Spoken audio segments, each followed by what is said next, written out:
Blue Death originated from Asia. The typical symptom when you got the Blue Death is you lose a lot of water from diarrhea. People start to vomit and have muscle cramp. Diarrhea sometimes could be so severe that within hours, people would die from dehydration. This also results in blue skin. It's called Blue Death because a lot of patients will die with a blue skin. In some places, you will see men lying on the street because they caught the virus in the morning, and by noon, they already died. But at the time, nobody knew what caused the Blue Death.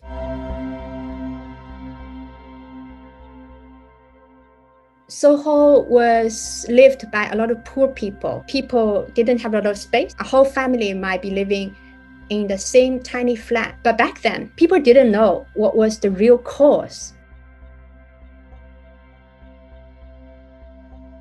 Being a scientist, he didn't think it was God's punishment. What John Snow did was something quite special at the time. John Snow, his approach, he didn't look at individual cases. He brought statistics into the study research of disease. He and his colleagues, they went to every household in Soho to do kind of a survey to ask, in your household, how many people caught the disease? How many people died? And when was that? And he came up with this statistic table. The second unusual thing he did was he didn't look at usual cases. He looked at exceptional data, because if you can see, this is the map of Soho. Within this red line was areas where the pandemic took breakout. For the center of the area, number 1 area and number 2 area, these two places, they are within the contamination zone, but nobody caught the disease. Another bizarre situation was area 3.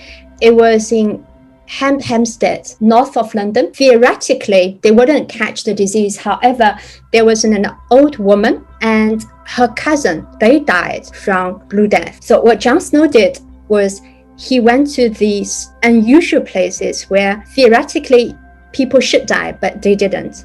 Or theoretically, people shouldn't catch the disease, but they died. He went to interview each place. Area number 1 is in a brewery house. That's where a beer was being crafted and made. John Snow went in and asked a few questions. What he discovered was, for that brewery house, they didn't drink water, they drink beer. So water was taken from the well, but it was going through the brewery process. The workmen, when they were drinking, instead of drinking the water from the well itself, they already drink fermented beer. So that's number 1 finding. Afterwards, John Snow went to visit and interview the workhouse. Workhouse was a quite interesting concept. I don't think we have the modern equivalent today. That's people who were poor. They were put in one house and they were supposed to do work. They wouldn't get paid, but instead, the workhouse would provide these people with food and accommodation, but they wouldn't get any salary. So that particular workhouse, Dr. John Snow went to talk to the manager. What he found was, for that particular workhouse, people didn't drink water from Soho. The waterhouse had its own well, and that means they had a separate source to get drinking water from. So that's finding number 2. Another bizarre case was within the Soho area. Maybe it has something to do with the water people were drinking. But what about number 3? That's an old woman. She didn't live in Soho. She wasn't supposed to die. Neither did her cousin. John Snow went there to interview the survivor relatives and families of the old woman. What he discovered was this woman, she used to live in Soho. She missed the water in Soho very much. So she asked some friends in Soho to take a bottle of water from Soho and bring it to her current house. She drank the water. Her cousin also had the water. So now it became quite obvious to Dr. John Snow. The breakout of Blue Death